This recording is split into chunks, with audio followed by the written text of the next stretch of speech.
Well, UFC 245 will see us capping off what's been, for the most part, a pretty great year in MMA for the UFC. Most recently, we were treated to the fight of the year with Adesanya vs Gastelum, the BMF belt title fight that put two of the biggest names in boxing on the sideline.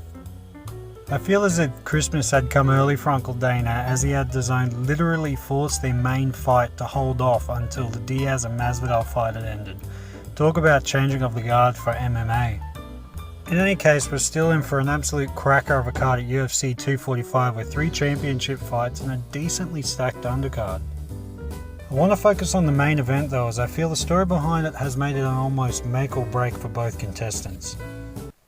I probably never would have heard of Usman as much if it wasn't for Ben Askren moving over to the UFC. What with all the Marty from Nebraska jokes, he never really stood out as a fighter unless someone was purposely being the heel. But unlucky for Mr. Askren, he kind of fucked up by pointing fun at Jorge Masvidal, aka Mr. 3-Piece in the Soda, aka Street Jesus, aka the baddest motherfucker. So with that, we move on to one of the only heel by designs left in the UFC, Colby Chaos Covington. Apparently the UFC brass were going to let Colby go as he wasn't pulling in the numbers and didn't seem to be very marketable, even though his last loss was in 2015 on the McGregor-Aldo undercard. Now on a 7-fight win streak, they're still waiting for him to slip up and find any reason to release him from the company. Usman had a very dominant performance over Woodley, and I thought, job well done. A very humble and respectful guy who finally made it and captured his dream at UFC Gold.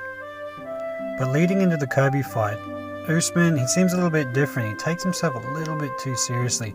It's like he thinks people are on his side against Colby because he's such a nice guy, when in reality, they just hate Colby for the same reason Usman does, because Colby made them.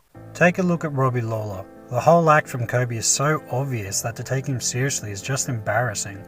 Robbie didn't give a fuck, but Usman doesn't seem to realize that people only recognize him because he is the champ. Without that belt, unlike Colby, it would seem he can't sell himself enough to be relevant.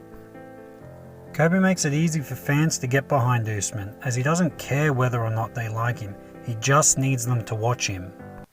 The more the fight builds up, we'll see if Usman realizes that taking Colby seriously is 1, going to make him look like a fool, and 2, Colby will start to find a way to get under Usman's skin, which, if history is anything to go by, it's not a good place to be going into a title fight. The fight seems to be a 50-50 split at this point. I can see both fighters coming out on top in the end. I can't say who I want to win more, as they both just seem like good dudes who are 100% ready to go to war. But don't confuse an ego trip with fabricated humbleness, and definitely don't blind yourself with anger or delusion over a very real skill set. Thanks for watching everyone, peace.